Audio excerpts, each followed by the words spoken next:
Shalom, kembali kita akan mendengarkan renungan pada pagi ini dengan judul waspada terhadap ujian yang dibuat manusia. Mari kita tunduk kepala dan kita berdoa.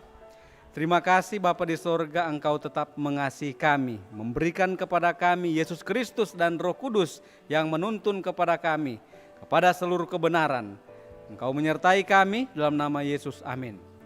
Saudaraku yang kasih, ayat renungan kita terdapat dalam Filipi 3 ayat 2-3. Hati-hatilah terhadap anjing-anjing. Hati-hatilah terhadap pekerja-pekerja yang jahat. Hati-hatilah terhadap penyunat-penyunat yang palsu. Karena kitalah orang bersunat yang beribadah oleh Roh Allah dan bermegah dalam Kristus Yesus dan tidak menaruh percaya pada hal-hal lahiriah. Saudaraku yang kasih, Rasul Paulus dia menyampaikan bahwa kita harus berhati-hati terhadap anjing-anjing. Orang mungkin berpikir anjing itu adalah binatang. Tetapi di dalam gambaran firman Tuhan, anjing-anjing ini melambangkan guru-guru palsu yang menyesatkan. Hamba Tuhan Nyonya White dia mengatakan ada orang-orang yang di dalam hatinya perlu dijamah oleh Roh Ilahi. Kemudian pekabaran untuk masa kini akan menjadi tanggungan mereka. Mereka tidak akan mencari ujian manusia atau sesuatu yang baru dan ganjil.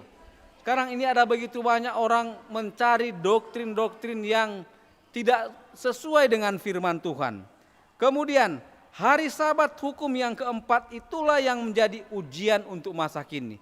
Saudaraku yang kasih, yang menjadi ujian itu adalah hukum Tuhan, teristimewa hari Sabat Tuhan.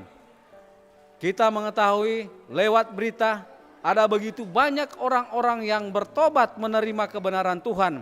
Khususnya sekarang ini di Papua Nugini ada sekitar 180.335 orang yang dibaptiskan menerima kebenaran hari Sabat.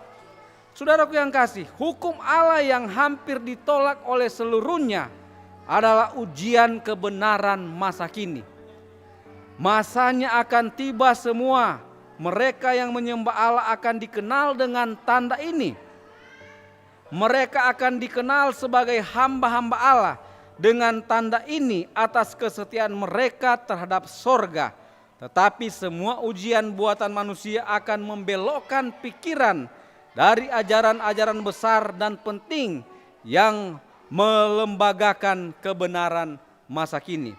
Saudaraku yang kasih, setan dia rindu dan berencana untuk mendatangkan ke tengah-tengah kita mereka yang akan bertindak sangat keterlaluan, yakni orang-orang yang berpikiran sempit, orang yang suka mengeritik dan curang dan sangat keras mempertahankan gagasan-gagasan mereka sendiri tentang apa artinya kebenaran. Mereka akan menjadi rewel dan akan berusaha memaksakan kewajiban-kewajiban yang berat dan membesar-besarkan persoalan-persoalan yang tidak penting, sementara mereka mengabaikan hal yang lebih penting, yaitu hari Sabat. Saudaraku yang kasih, dan Sabat akan ditandai sebagai para pemelihara hari Sabat akan ditandai sebagai orang yang suka melawan dan bersifat fanatik. Saudaraku yang kasih, Allah mempunyai satu pekerjaan istimewa untuk dilakukan oleh orang-orang yang berpengalaman. Mereka harus mengawasi bahwa pekerjaan Allah tidak diserahkan kepada orang-orang yang merasa hak mereka untuk bergerak atas dasar pertimbangan mereka sendiri dengan bebas untuk mengkhotbahkan apa yang mereka senangi, kemudian dan tidak perlu bertanggung jawab kepada siapa untuk nasihat dan pekerjaan mereka. Membiarkan roh merasa puas diri sekali saja merajalela di tengah-tengah kita, maka tidak akan ada keharmonisan perbuatan, tidak ada roh persatuan, tidak ada keamanan dalam pekerjaan, dan tidak ada pertumbuhan yang menyehatkan dalam pekerjaan. Saudaraku yang kasih, Kristus dia berdoa supaya para pengikutnya menjadi sama seperti Ia dan Bapa adalah satu. mereka yang rindu melihat doa ini dijawab harus berusaha meniadakan kecenderungan sedikit pun kepada perpecahan dan berusaha menjaga roh persatuan dan kasih di antara saudara bersaudara. Oleh sebab itu saudara-saudara, mari kita setia terus mempelajari kebenaran firman Tuhan.